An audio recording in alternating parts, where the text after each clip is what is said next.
Nikola Tesla पैदा हुए थे क्रोशिया में, ईस्टर्न यूरोप में कंट्री है। वहाँ पे पैदा होकर इन्होंने अपनी पूरी पढ़ाई वगैरह करी, इलेक्ट्रिकल इंजीनियरिंग इन्होंने करी थी। और ये बनाना चाहते थे कि दुनिया में जो इलेक्ट्रिसिटी है, जो बिजली आ रही है घरों में हमारे, ये आए एसी पे। ठीक है, अभी भी आपके घर में जो बिजली आती है, इलेक्ट्रिसिटी आती है, ये एसी इलेक्ट्रिसिटी है। ये निकोला टेस्ला की ही देन है। तो इन्होंने सोचा था कि यार उस टाइम तो जानते ही थे लोग एसी इलेक्ट्रिसिटी के बारे में, स्पेशली जहाँ पे ये थे वहाँ तो नहीं जानते थे। तो उनको लगा कि ये बड़ा रेवोल्यूशनरी आइडिया है, मैं चाहता हूँ कि दुनिया में एसी इलेक्ट्रिसिटी फैले। बट क्रोशिया उस चीज़ के लिए राइट जगह नहीं थी।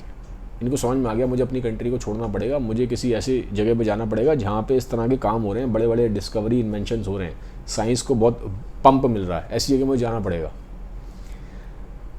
तो अब लेकिन वहाँ जाते तो एकदम से काम तो मिलता नहीं, नया देश है, कोई इनको जानता भी नहीं था, टेस्ला फेमस नहीं थे उस टाइम पे।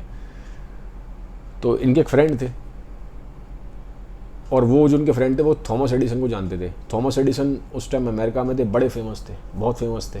ठीक है, तो उनके जो फ्रेंड थे उन्होंने बोला टेस्ला को कि भाई जाने से पहले एक काम करो, ये लेटर ले जाओ, ये मैं लेटर लिख देता हूँ, मेरा दोस्त है एडिसन, तुम उसको दिखा देना, वो तुम्हें काम दे देगा। उन्होंने ठीक है।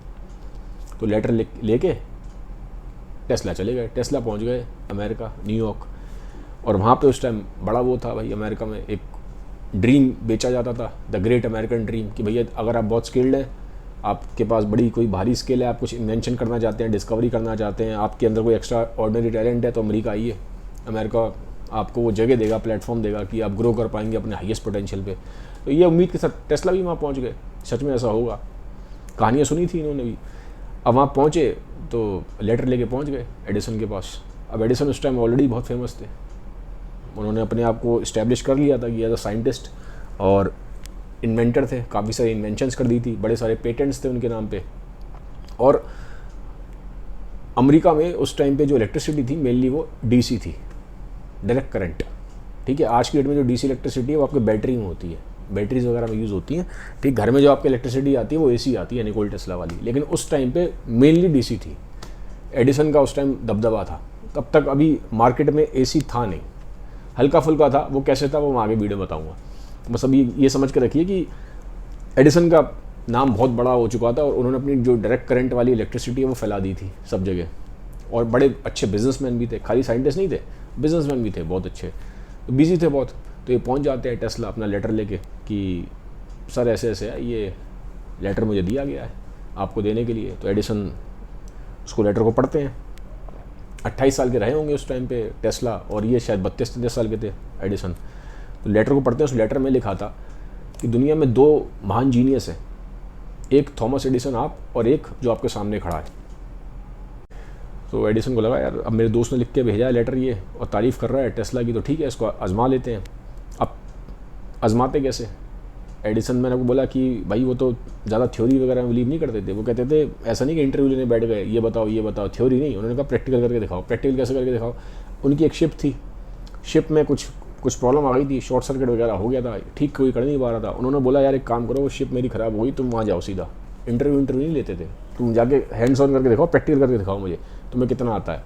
टेस्ला वहाँ पहुँचे शिप पे, रात भर काम किया, कुछ टीम मेंबर्स और भी थे उनके साथ काम किया, और बिल्कुल ठीक कर दी शिप। और अगले दिन वहाँ पहुँच गए रात भर काम करके। तो एडिसन को लगा यार बंदा दमदार है, सच में ये जो मेरे दोस्त ने चिट्ठी में लिख के भेजा है सच में तो जीनियस बंदा है, बढ़िया काम करता है। तो उन्होंने कहा ठीक है तुमको नौकरी पर रख लिया जाता है, नौकरी दे दी उनको, और नौकरी पर रख लिया टेस्ला को। अब धीरे धीरे टेस्ला ने उनको बताना शुरू करा अपने एसी मोटर के बारे में कि ऐसे ऐसे मैं दुनिया में एसी इलेक्ट्रिसिटी फैलाना चाहता हूँ।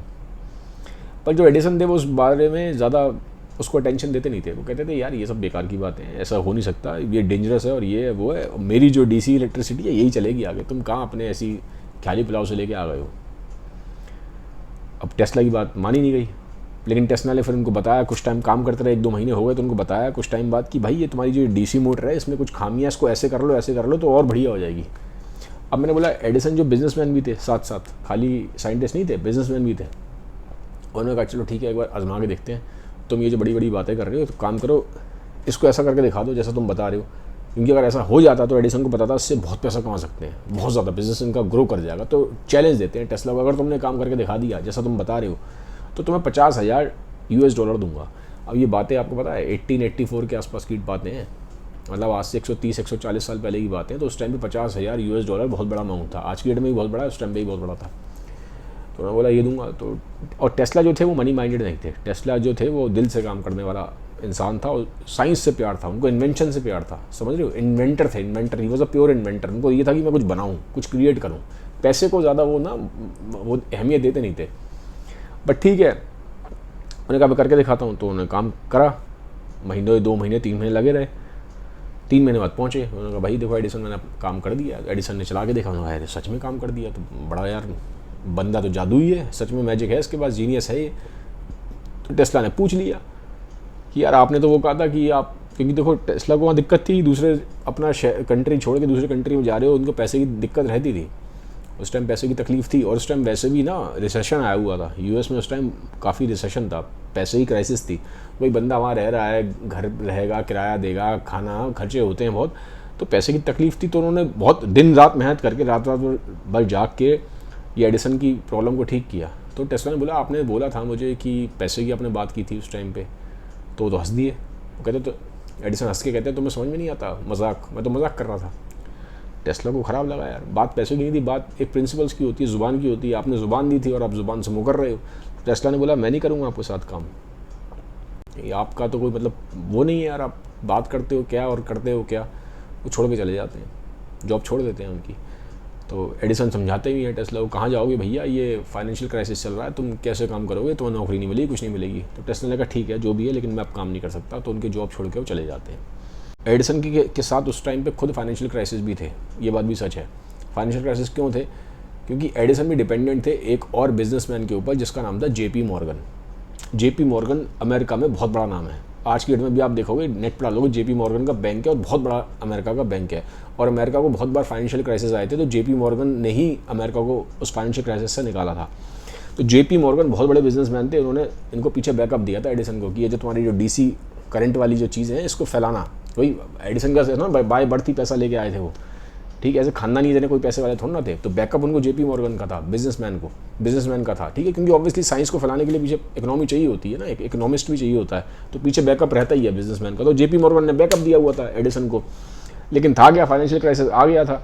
ये जो जेपी मॉर्गन थे, इन्होंने बोला यार अब मैं ये बल्ब में और ये इलेक्ट्रिसिटी में नहीं लगा रहा, पहले जो ज़्यादा बड़ी दिक्कतें वो चीज़ें हैं उस पर लगाऊंगा। वो पैसा लगा देते स्टील पे, और जो रेल की पटरियाँ होती हैं उस पर लगा देते। उन्होंने कहा पहले मैं इन चीज़ों पर लगाऊंगा, बाद में मैं देखूंगा। ऑलरेडी अमेरिका में उस टाइम फाइनेंशियल क्राइसिस आ रखा था। जेपी मॉर्गन का थोड़ा हाथ पीछे से हट गया था उनके एडिसन के, तो उनके पास भी पैसे की उस टाइम कमी थी एडिसन के पास। अब जेपी मॉर्गन की भी एक स्टोरी है, ये इनके बारे में थोड़ा बताता हूँ आपको कि जनरली एडिसन ने अपनी खुद की कंपनी बनाई थी पहले इसी की, इलेक्ट्रिसिटी की, लेकिन बाद में जेपी मॉर्गन ने इनकी कंपनी को टेक ओवर कर लिया था, एक तरह से मर्जर हो गया था, इनकी कंपनी के अंदर आ गई थी। तो जेपी मॉर्गन ने कंपनी बनाई जनरल इलेक्ट्रिक। तो इनकी कंपनी को, एडिसन की कंपनी को अपनी कंपनी के अंदर ही ले लिया, तो बन गई जनरल इलेक्ट्रिक। अब जेपी मॉर्गन की कहानी ये है कि बड़े स्किल्ड बिजनेसमैन थे। स्किल्ड बिजनेसमैन कैसे थे, जैसे कि मान लो अमेरिका में फाइनेंशियल क्राइसिस आ गया, तो ये अमेरिका में नहीं थे उस टाइम पे, ये थे यूरोप में, बैठ के वहाँ पे आर्ट होती है, आर्ट को खरीद रहे थे।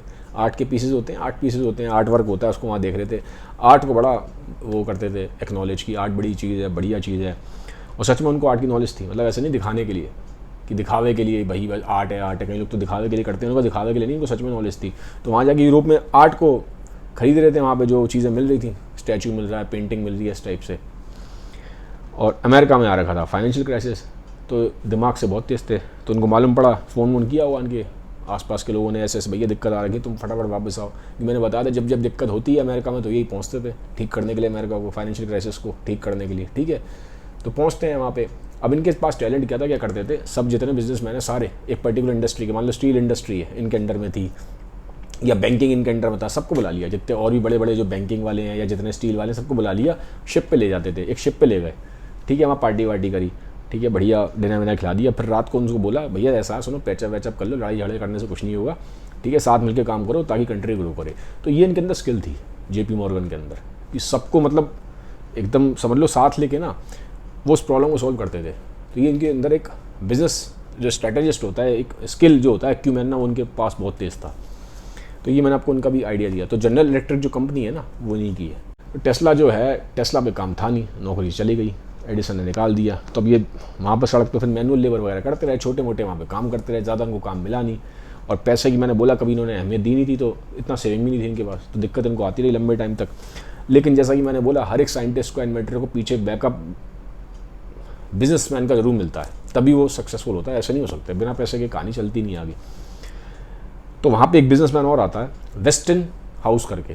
जैसे एडिसन के पीछे बैकअप था जेपी मॉर्गन का, निकोल टेस्ला के पीछे बैकअप आता है बिजनेसमैन का वेस्टिंग हाउस का, ठीक है। अब जो वेस्टिन हाउस थे, ये ऑलरेडी वहाँ पे एसी इलेक्ट्रिसिटी पे काम कर रहे थे। मतलब ऐसा नहीं कि टेस्ला ने ही पहली बार एसी इलेक्ट्रिसिटी पे काम किया, ऑलरेडी वहाँ काम हो रहा था, लेकिन बहुत छोटे लेवल पे हो रहा था। मेन जो अमेरिका में छाया हुआ था वो डीसी करंट छाया हुआ था एडिसन का, लेकिन छोटे लेवल पे एसी करंट पे भी काम हो रहा था, जिसको वेस्टिन हाउस कर रहे थे ऑलरेडी। तो वेस्टिन हाउस ऑलरेडी काम कर रहे थे एसी करंट पे, पर जब उन्होंने टेस्ला से मिले, बातचीत हुई, तो उनको लगा टेस्ला को तो बहुत कुछ आता है, इसके दिमाग में बड़े बड़े आइडियाज़ हैं और ये तो ज़बरदस्त मतलब धमाल कर देगा, पूरी इंडस्ट्री को ही डिस्टर्ब कर सकता है इलेक्ट्रिसिटी को। उनके अंदर उसके अंदर पोटेंशियल दिख गया। मतलब भैया हीरो को पहचानने के लिए जौहरी चाहिए होता ना, तो जौहरी थे वो, उस तरह से समझ लो आप। तो जब टेस्ला के साथ जुड़े ना वेस्टर्न हाउस के साथ, तो पता क्या हुआ, एक तरह से आप समझो, ऑलरेडी एसी पे काम तो कर रहे थे, बट वो समझ लो फ़ोन था, उस फ़ोन को स्मार्टफोन बना दिया टेस्ला ने। जंप है ना, तो वो समझ लो एक नॉर्मल फ़ोन है, ब्लैक एंड वाइट टाइप का जो फ़ोन पहले आते थे ना फ़ोन, वो वाले। टेस्ला जब उनके साथ मिले तो उसको स्मार्टफोन बना दिया, आज का एकदम मॉडर्न जैसा स्मार्टफोन होता है। तो इतना बड़ा जंप दिया उन्होंने एसी इलेक्ट्रिसिटी को। तो ठीक है, तो अब उन्होंने कॉन्ट्रैक्ट साइन कर लिया टेस्ला के साथ, क्योंकि टेस्ला के पास ऑलरेडी काफ़ी सारे पेटेंट्स थे। उन्होंने एसी के ऊपर बहुत काम कर रखा था, एसी इलेक्ट्रिसिटी के ऊपर जो मोटर वोटर ये सब बनाई थी उन्होंने। तो उन्होंने कहा हम कॉन्ट्रैक्ट साइन कर लेते हैं आपके साथ, और आपका जो डिज़ाइन है सब कुछ चीज़ें मैं उसको यूज़ करूँगा और कुछ रॉयल्टी आपको दूंगा। रॉयल्टी दूंगा मतलब मान लो जी भाई इलेक्ट्रिसिटी बना दी, बिजली 100 रुपये की है, तो 100 रुपये जब भी 100 रुपये की बिजली बिकेगी 10 रुपये तुम्हारे हैं टेस्ला, इस तरह से रॉयल्टी तो मैं दूंगा। तो कॉन्ट्रैक्ट साइन हो जाता है सारा, तो काम बढ़िया चलता है। और धीरे धीरे एसी जो इलेक्ट्रिसिटी है ये फेमस होना शुरू हो जाती है, क्योंकि अब टेस्ला का जो सपना था, टेस्ला का मेन सपना पैसा नहीं था कमाना, उनका सपना था कि जो मेरा ये इलेक्ट्रिसिटी है पूरी दुनिया में फैले। तो अब उनको ये मिल गया वेस्टर्न हाउस, तो उनको समझ में आ गया काम हो जाएगा। तो उन्होंने फटाफट उन्होंने कहा ये लीगल फॉर्मेलिटी जो करनी है कर लो, कॉन्ट्रैक्ट साइन करो, चलो। तो अब उससे उनको ये हो गया टेस्ला को, अब उनको जो इधर उधर के काम थे वो नहीं करने पड़ेंगे, अब वो अपना मेन काम पे फोकस करेंगे, क्योंकि रॉयल्टी मिल रही थी, पैसा आ रहा था। वेस्टर्न हाउस ने बोल दिया था एक मिनिमम अमाउंट में आपको देता रहूँगा रॉयल्टी के फॉर्म में, तो उनको पैसा मिल गया। अब वो अपना सारा ध्यान अपना इन्वेंशन पे लगाने लगे टेस्ला। और जो वेस्टर्न हाउस है ये एसी इलेक्ट्रिसिटी को बड़े लेवल पे फैलाने में लग गए अमेरिका में। अब हुआ क्या, यहाँ से स्टार्टिंग हुई है वॉर ऑफ करंट की। अब कहानी मेन स्टार्ट होती है। एडिसन को मालूम पड़ गई ये बात कि भैया ये जो वेस्टर्न हाउस है ये तो अब बड़ी बुरी तरह से फैला देगा एसी करंट को, ठीक है। ये तो फिर जो टेस्ला का जो सपना था वो बातें मेरे से कर रहा था, तो ये तो आगे निकल जाएगा, हम तो पीछे रह जाएंगे, हम तो पिछड़ी रह जाएंगे। एडिसन के संग क्या आती, कहानियाँ बनाते थे, ठीक है। कई लोगों ने तो ये भी बोला था इनके बारे में कि अगर ये फिक्शन राइटर होते तो जब बहुत अच्छी कहानियाँ लिखते, क्योंकि ये करते थे। ये डीसी करंट आने से पहले वहाँ पे गैस यूज़ होती थी अमेरिका में, उस टाइम भी इन्होंने बड़ी बड़ी कहानियाँ बना दी कि गैस से ये होता है वो होता है, ख़राब हो जाएगा, आप ये वाला करंट यूज़ करो डीसी करंट। तो अब इनको लगा कि मेरी जो डीसी करंट है अब ये फेल हो रही है, फिर दोबारा कहानियाँ बनानी शुरू कर दी उन्होंने। अरे यार एसी से तो ये हो जाता है, एसी से ये हो जाता है, ये मत करना वो मत करना। अब इसके लिए उन्होंने पता क्या करा, खाली तो कहानी बनाने तक बात होती तो सही थी, इन्होंने और चलाकी करी। इन्होंने अपने साथ एक बंदे को ले लिया, मिस्टर ब्राउन थे वो भी। ये सारे साथ मिल के ना, सब मिल के ये सड़कों पर जाते थे, हर जगह चौराहे पे खड़े हो जाते थे, पब्लिक डेमोन्स्ट्रेशन करते थे। पब्लिक डेमोन्स्ट्रेशन कैसे करते थे भाई, क्या करते थे, जैसे कि इन्होंने एडिसन ने स्कूल के बच्चों को पैसे दे दिए थे कि उस मोहल्ले के जितने भी तुम्हारे वो होते हैं ना कुत्ते बिल्ली, वो चुरा लेना। तो लोगों ने देखा भैया हमारे यहाँ के कुत्ते बिल्ली गायब होना शुरू हो गए। गायब क्यों हो गए, एडिसन ने कहा था चोरी करने को, तो सारे अपने पास इकट्ठे कर लिए कुत्ते बिल्ली, पब्लिकली चौराहे पे लाके उनको एसी करंट लगा के मार देते थे और भीड़ इकट्ठी कर लेते थे और कहते देखो ये एसी करंट है, ये है एसी करंट, इससे ये होगा, जो अपने घर में यूज़ करेगा ऐसे ही मरेगा जैसे कुत्ते बिल्ली मर रहे हैं। एक हाथी को भी मार दिया ऐसे करे करंट लगा के। और यहाँ तक भी बात नहीं रुकी, एक और करते हैं। उस टाइम अमेरिका में जो प्रिजनर्स हैं, जो बहुत बड़े बड़े क्रिमिनल होते थे, बड़े सीरियस क्रिमिनल, मर्डर वगैरह, उनको जब कैपिटल पनिशमेंट होती थी, डेथ पनिशमेंट, फांसी दी जाती थी, तो वो एक ऑल्टरनेटिव ढूंढ रहे थे कि भैया कुछ ऐसा मिले जिससे उनको दर्द ना हो, पेन फ्री डेथ हो। तो इन्होंने बोला एडिसन ने कि एक काम करो, एक बार इस पर एसी ट्राई करके देख लो, ठीक है। तो एक मर्डरर था, उसको ऐसी इलेक्ट्रिक चेयर बनाई गई, जैसे मैं बैठा हूँ चेयर पे, ऐसी चेयर बना दी गई और करंट लगा दिया गया, एसी करंट। ये बोला गया था एक बार देखने के लिए कि भैया पेन फ्री डेथ होगी, लेकिन हुआ क्या, वो ठीक से करंट पास नहीं हुआ, वो बेचारा आधा तड़पता रह गया, आधा समझ लो मरी हालत में था। तो बहुत ही ख़राब हालत हो गई थी उस आदमी की। जिसने ये सामने देखा था ना, जो मतलब समझ लो उस टाइम वहाँ पे विटनेस था, आई विटनेस, जिसने ये चीज़ देखी होते हुए, उसने बोला था भैया ये तो बहुत बड़ा मतलब बड़ा ही मर्सीलेस तरीके से उस बंदे को मारा गया है। सोचा ये क्या था पेन फ्री डेथ देंगे, तो बहुत ही ज़्यादा उसकी बुरी हालत हो गई। इधर जो वेस्टर्न हाउस थे, जो टेस्ला की एसी करंट फैला रहे थे, वो लोगों को समझा रहे थे अपने फैक्ट्स फिगर्स लेके कि भैया ऐसा नहीं होता, ये सिर्फ भ्रम है तुम लोगों का, ये तुम्हें फैलाया जा रहा है, ये एडिसन फैला रहा है, र्यूमर्स फैला रहा है, ऐसा कुछ नहीं होता, नहीं होता, कुछ नहीं होगा तुम्हें। तो ये अपना वेस्टर्न हाउस समझा रहे थे। धीरे धीरे लोगों को समझ में आना शुरू हुआ तो ये जो एसी करंट है ये इतना डैमेजिंग नहीं है, ये ज़बरदस्ती जो एडिसन है इन्होंने हुआ बना दिया, उसका ऐसा कुछ होता नहीं है। ठीक है, अब एक चीज़ और थी, लेकिन एक दिक्कत और आ रही थी। अब पब्लिक तो मान गई, धीरे धीरे समझ में आना शुरू हो गया, लेकिन अब उसको फैलाने के लिए, एसी करंट को फैलाने के लिए आपको फाइनेंशियल बैकिंग चाहिए बहुत तगड़ी। एडिसन के पीछे तो थे जेपी मॉर्गन, वेस्टर्न हाउस पे इतने बड़े बिजनेसमैन नहीं थे, ठीक थे अपने आप में अच्छे बिजनेसमैन थे, पर उतने बड़े नहीं थे। जेपी मॉर्गन बहुत बड़ा नाम था। तो अब फैलाए कैसे उसको पूरे अमेरिका में, कैसे फैलाएंगे? अब फाइनेंशियल क्राइसिस हो रहे थे, इनको और सारे बड़े जो बैंकर्स हैं उनसे पैसा लेना था, और बड़े बड़े इन्वेस्टर्स को लेके आना था वेस्टर्न हाउस को, इसको इस लेवल पे फैलाने के लिए। इन्वेस्टर जो आए, इन्वेस्टर ने एक बात बोली कि भाई देखो ऐसा है, अगर हम इसको बहुत बड़े लेवल पे फैलाएंगे, दिक्कत यहाँ पे ये आ रही है कि तुम जो रॉयल्टी दे रहे हो टेस्ला को, उसके बाद फिर ज़्यादा कुछ बचता नहीं है, नुकसान में आ जाएंगे। भाई तुम 100 रुपये की बिजली बेच रहे हो कस्टमर को, तो उसके लिए एक्सपेंसिव है 100 रुपये की बिजली, क्योंकि तुम 100 रुपये की उसको बिजली बेच रहे हो, 10-20 रुपये तुम टेस्ला को दे रहे हो। तो टेस्ला का जो रॉयल्टी वाला हिस्सा है इसको हटाओ, तभी हम प्रॉफिट में आएंगे, तभी हम तुम्हारे पे इन्वेस्ट करेंगे। इन्वेस्टर ने साफ साफ बोल दी ये बात वेस्टर्न हाउस को। अब वेस्टर्न हाउस परेशान, भैया कॉन्ट्रैक्ट साइन कर लिया टेस्ला से, अब कैसे उसको बताऊँ ये बात कि भैया तो रॉयल्टी नहीं दूंगा, क्योंकि टेस्ला का तो चल भी उसी पर आता काम सारा, रॉयल्टी दे रहे थे। और ये खुद भी वेस्टर्न हाउस इन्वेंटर थे, एक साइंटिस्ट थे, वो उस चीज़ को समझते थे यार एक साइंटिस्ट के लिए, इन्वेंटर के लिए रॉयल्टी की बहुत इंपॉर्टेंस होती है, कैसे मैं उसको मना कर दूँ यार, अभी मैंने कॉन्ट्रैक्ट साइन करा और आप कह रहे हो कि कॉन्ट्रैक्ट उससे रद्द कर दूँ, ये परेशान हो जाते हैं। लेकिन फिर वो बोलते हैं इन्वेस्टर कि अगर तुमने ऐसा नहीं किया तो हम पैसा लगाएंगे नहीं, बैठे रहो फिर। तो अब जब पैसा लगेगा नहीं तो भैया ये एसी करंट पहुंचेगा नहीं पूरे अमेरिका में। वेस्टर्न हाउस परेशान हो गए, तो बहुत दिक्कत में थे, तो ऐसे करते करते ही फिर परेशान रहे, तो एक दिन पहुंच जाते हैं टेस्ला के पास। टेस्ला अपना, उन्हें कोई मतलब नहीं दुनिया से, पैसे से कोई मतलब नहीं है, ठीक है। वो अपना अपने कमरे में पूरे मशीनें लगा के अपना डिस्कवरी और इन्वेंशन में लगे रहते थे, वो अपनी दुनिया में रहते थे, मस्त बंदा था वो, ठीक है। तो ये पहुंच जाते हैं, परेशान से होते हैं वेस्टर्न हाउस। तो टेस्ला कहते हैं क्या दिक्कत हो गई, तो कहते हैं यार ऐसे ऐसे दिक्कत है, पूरी कहानी सुनाते हैं। तो टेस्ला हंसते हैं, कहते हैं क्या दिक्कत है यार, टेंशन वाली क्या बात है, वो मुझे कॉन्ट्रैक्ट दिखाओ, तुम कहाँ है कॉन्ट्रैक्ट। तो कॉन्ट्रैक्ट दिखाते हैं वेस्टर्न हाउस, ये कॉन्ट्रैक्ट पर तुमने साइन किया था। टेस्ला दोनों कॉन्ट्रैक्ट लेते हैं, 2 पेपर होते हैं, एक टेस्ला वाला एक वेस्टर्न हाउस वाला, ठीक है। टेस्ला अपना पेपर भी ले आते हैं कॉन्ट्रैक्ट का, वेस्टर्न हाउस लेके ही आते हैं कॉन्ट्रैक्ट का। टेस्ला सामने रखते हैं दोनों पेपर को, और दोनों पेपर को फाड़ देते हैं। कहता भाड़ में गया पेटेंट, भाड़ में गया सब रॉयल्टी, तुम काम करो, मैं तुम्हें पूरा फुल फ्री राइड दे रहा हूँ, काम करो, मुझे रॉयल्टी नहीं चाहिए तुमसे। मेरा सपना एक है कि इस कंट्री में एसी इलेक्ट्रिसिटी पहुँचे, पैसे से मुझे कोई प्यार नहीं है, मेरा प्यार साइंस है, मेरा प्यार इन्वेंशन है, जाओ। तो कहते हैं कि अगर उस टाइम पे टेस्ला ने अगर वो पेपर नहीं फाड़े होते और रॉयल्टी अगर वो कलेक्ट कर रहे होते, तो उस टाइम वो वर्ल्ड के वेल्दिएस्ट पर्सन बनते, वर्ल्ड के रिचेस्ट आदमी बन जाते वो। लेकिन आप देखो कि दिलदार है आदमी, कितना दिलदार आदमी है, कि मतलब उसने मतलब ह्यूमैनिटी के लिए, for the sake of science, for the sake of invention, for the sake of humanity, उन्होंने पूरा अपने आप को एक तरह से सेक्रीफाइस कर दिया। मतलब वर्ल्ड का रिचेस्ट आदमी हो सकता है वो आदमी। तो टेस्ला का जो सेक्रीफाइस है वो हमेशा याद रखा जाएगा, और टेस्ला हमेशा हम सबके हीरो रहेंगे, ठीक है। जो भी साइंस की फील्ड में, जो भी इन्वेंशन की फील्ड में, और जो भी क्रिएटिविटी की फील्ड में, वो हमेशा टेस्ला को याद रखेगा।